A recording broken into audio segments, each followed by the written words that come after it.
జనరల్గా ఆగస్ట్ మాసం అంటే వచ్చే సంవత్సరానికి ఈ ఆగస్టులో ఈ procurement and supply of school kits మొదలవుతుంది అధ్యక్ష.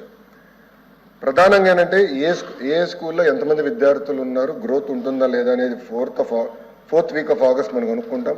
దాని తర్వాత అడ్మినిస్ట్రేషన్ శాంక్షన్స్ అన్ని చేసి అక్టోబర్లో టెండర్ ఫ్లోట్ చేస్తాం. దాని తర్వాత నెగోసియేషన్స్ అంతా చేసి వర్క్ ఆర్డర్స్ జనవరిలో ఇష్యూ చేసి మన పిల్లలు విద్యార్థులు స్కూల్కి వెళ్ళే సమయానికి కిట్స్ రెడీగా పెడతారు. That is the process. అంటే గత ప్రభుత్వానికి చాలా సమయం ఉంది, కానీ గత ప్రభుత్వం ఏం చేసిందంటే 24-25 వచ్చేగల ఏకపక్షంగా బిజినెస్ రూల్స్ పాటించకుండా ఎలాంటి ఫైనాన్స్ కంకరెన్స్ లేకుండా ఆర్డర్స్ జారీ చేసింది. ఇది వాస్తవం నాకు తెలియలేదు అధ్యక్ష, ఈరోజు తెలుసుకున్నాను. పెద్దలు ప్రశ్న వేశారు కనుక వాసన ఇది ఈరోజు బయటకు వచ్చింది. తర్వాత నేను లోపలికి వెళ్తే 1530 రూపాయలు పర్ స్టూడెంట్ ఖర్చు పెట్టేది ఎందుకు 2702 రూపాయలు అయిందంటే అధికారుల దగ్గర నుంచి సరైన సమాధానం అంటే నేనైతే ఆ సమాధానం సంతృప్తి చెందలేదు. అది మ్యాటర్ ఆఫ్ ఫ్యాక్ట్.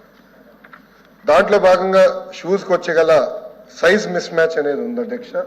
జనరల్గా పిల్లలు పెరిగే వయసు కనుక కొంచెం మిస్ మ్యాచ్లు ఉంటే కాదని నేను అనట్లేదు. అది అదే స్కూల్లో కానివ్వండి, మండల్ స్థాయిలో జిల్లా స్థాయిలో రీప్లేస్మెంట్ ఆప్షన్ ఇచ్చాం. సో ఆ ప్రాబ్లం లేకుండా చేస్తాం.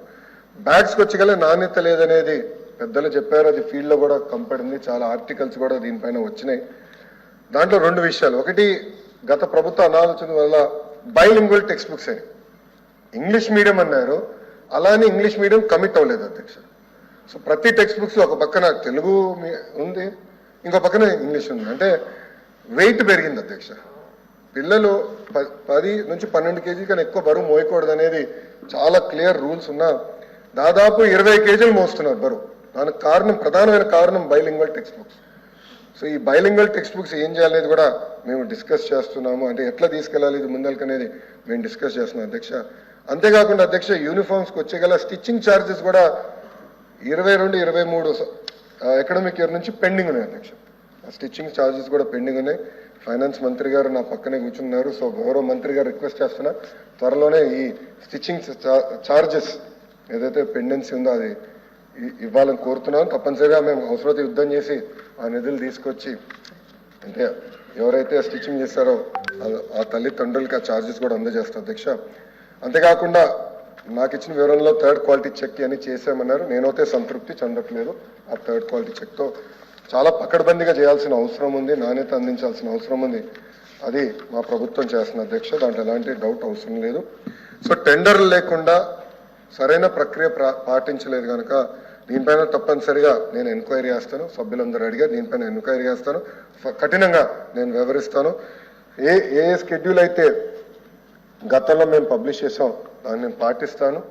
మళ్ళీ అధ్యక్ష దీనికి పార్టీ రంగులు కూడా అవసరం లేదు అధ్యక్ష. గతంలో బెల్ట్ పైన పార్టీ రంగులు, బ్యాగుల పైన పార్టీ రంగులు అవన్నీ అవసరం లేదు అధ్యక్ష.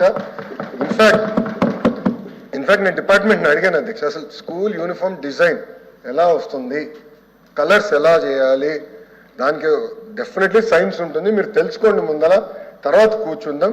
కానీ ఇక్కడ రాజకీయాలు వద్దండి, తెలుగుదేశం పార్టీ ఉంది కనుక పసుపేద్దామని అలాంటి ఆలోచన మాకు లేనే లేదు. విద్యార్థులకి స్మార్ట్గా ఉండేదానికి ఇన్స్పైర్ చేసే విధంగా యూనిఫామ్లు కూడా చేయాలని మేము ఒక ఆలోచనలో ఉన్నాం. అది ఆల్రెడీ నేను దానిపైన డీటెయిల్డ్గా ఒక రిపోర్ట్ కూడా అడుగుతాం జరిగింది అధ్యక్ష. ఇంకా నాడు నేడుకు వచ్చేగల మనం అది గతంలోనే నేను సమాధానం చెప్పా. సెంట్రలైజ్ ప్రొక్యూర్మెంట్ జరిగింది, దాంట్లో అవకతవకలు ఉన్నాయనేది కూడా మీడియా ద్వారా గతంలోనే తెలుసుకుంటాం జరిగింది. ఆల్రెడీ దానిపైన నేను రిపోర్ట్ అడిగాను. బైజూస్ అంటారా కంపెనీ ఎత్తిపోయింది, ఇప్పుడు కంపెనీ ఎన్సిఎల్టీకి వెళ్ళింది. ట్యాబ్స్ ఇచ్చారు అధ్యక్ష. ఒక ఆలోచనతో ట్యాబ్స్ ఇస్తే అది వేరే రకంగా వాడటం అయింది ఫీల్డ్లో. చాలా మంది సభ్యులు కూడా నా దృష్టికి తీసుకొచ్చారు. పిల్లలు ఎక్కువ యూట్యూబ్ ఇవన్నీ ఎడిక్ట్ అయ్యారు అనేది అందరు అన్నారు అధ్యక్ష. అది అందరితో కూడా నేను చర్చిస్తాను, దాన్ని ఏం చేయాలో దాన్ని బట్టి we will go forward. But అధ్యక్ష, ఒక పక్కన తల్లికి వందనం అవ్వచ్చు, ఇంకో పక్కన ఈ కిట్ అవ్వచ్చు. End of the day outcomes రావాలి అధ్యక్ష. అంటే పిల్లలు చదువుకోవాలి, అవుట్కమ్స్ రావాలి. Reading, comprehension, writing, mathematics, basic outcomes అనేది రావాలి. ఈరోజు ప్రభుత్వ పాఠశాలలో సంఖ్య తగ్గుతుందంటే దానికి కారణం అవుట్కమ్స్ లేదనేది నేను బలంగా నమ్ముతున్నాను అధ్యక్ష. అది ఆల్రెడీ నేను మొన్న హౌస్లో కూడా నేను చాలా స్పష్టంగా చెప్పా, టెక్నాలజీతో జోడించి అవుట్కమ్స్ మానిటరింగ్ చేద్దాం, పాజిటివ్గా తీసుకెళ్దాం అని చెప్పాము. ఇంకా 2-3 NGOs కూడా మనం వచ్చి కలిశారు, వాళ్ళతో కూడా నేను మీటింగ్ పెట్టుకుంటున్నాను. దీన్ని ఎట్లా పకడ్బందీగా చేసి అవుట్కమ్ మానిటరింగ్ చేయాలి. ఎన్డీఏ ప్రభుత్వం లక్ష్యం ఒకటే, ప్రైవేట్ పాఠశాలల కన్నా అద్భుతంగా ప్రభుత్వ పాఠశాలలు రూపొందిస్తాం, అవుట్కమ్ సాధిస్తామని ఈ సభాముఖంగా మీ అందరికీ నేను తెలుపుతున్నాను. అధ్యక్ష, మీ అందరు తెలుసు అధ్యక్ష, కేజీబీవి మోడల్ స్కూల్స్లో అద్భుతంగా అవుట్కమ్స్ వస్తున్నాయి. దానికి కారణం ఆనాడు అన్న ఎన్టీఆర్ స్థాపించారు. రెసిడెన్షియల్ అవటం వల్ల రిజల్ట్స్ ఈరోజు కూడా ప్రైవేట్తో పోల్చితే చాలా అద్భుతంగా ఉంది అధ్యక్ష. దానికి ధీటుగా మేము ఇచ్చేస్తాం.